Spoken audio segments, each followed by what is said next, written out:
Assalamualaikum warahmatullahi wabarakatuh. Perkenalkan, nama saya Yuliana Harahap, Prodi Pendidikan Kimia dengan NPM 2013-0008. Pada kesempatan kali ini di sini saya akan membuat kesimpulan dari alat-alat evaluasi. Untuk mengetahui evaluasi diperlukan alat evaluasi yang bermacam-macam seperti kuesioner, tes, skala, format observasi, ataupun lain sebagainya. Khusus untuk evaluasi hasil pembelajaran, alat evaluasi yang paling digunakan adalah tes. Evaluasi pembelajaran lebih menekankan pada pemberian nilai terhadap skor hasil tes, di mana yang dikatakan dengan tes yaitu suatu cara ataupun alat yang untuk mengadakan penilaian yang berbentuk suatu tugas ataupun serangkaian tugas yang harus dikerjakan oleh siswa maupun sekelompok siswa sehingga menghasilkan nilai tentang tingkah laku atau prestasi siswa tersebut. Itulah yang dimaksud dengan tes. Kemudian istilah-istilah yang berhubungan dengan tes yaitu ada tes yang dimana tes ini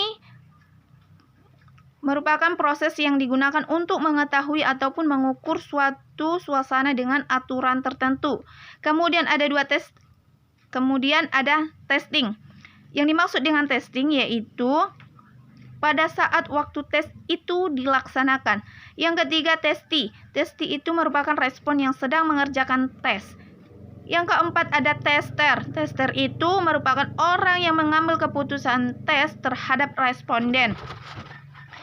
Sebagai alat evaluasi hasil belajar, tes mempunyai fungsi yaitu ada untuk mengukur tingkat penguasaan terhadap seperangkat materi.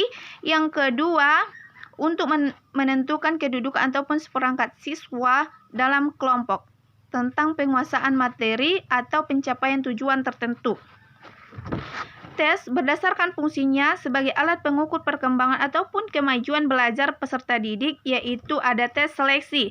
Yang dimaksud dengan tes seleksi yaitu yang dikenal dengan tes saringan ataupun ujian masuk.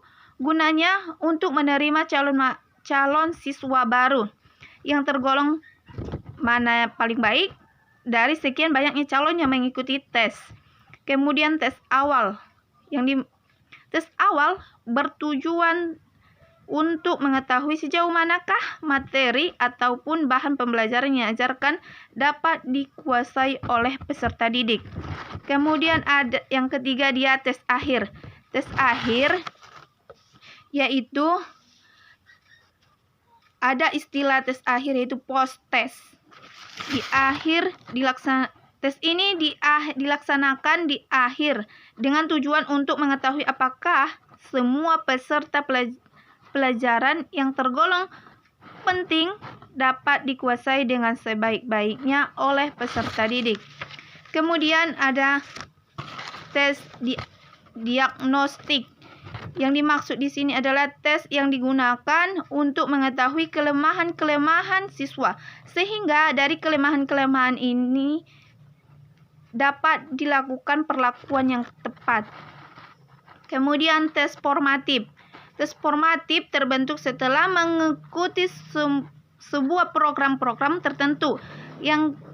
Kemudian ada tes sumatif.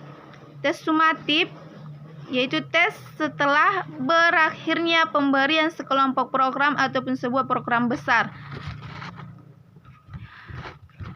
Menurut Sudijono, tes berdasarkan aspek psikis yang dibedakan menjadi 5. Ada dia tes intelijensi, tes kemampuan, tes sikap, kemudian tes kepribadian, dan tes hasil belajar. Jika dilihat dari banyaknya orang, ada 2 tes yaitu tes individu dan tes kelompok. Dan jika dilihat dari segi bentuk responnya ada 2, yaitu verbal test, kemudian ada dia non-verbal test. Dan jika dilihat dari segi pengajuan pertanyaan dan cara pemberian jawabannya ada 2, tes tertulis dan tes lisan. Tes yang dikatakan baik jika memiliki validitas,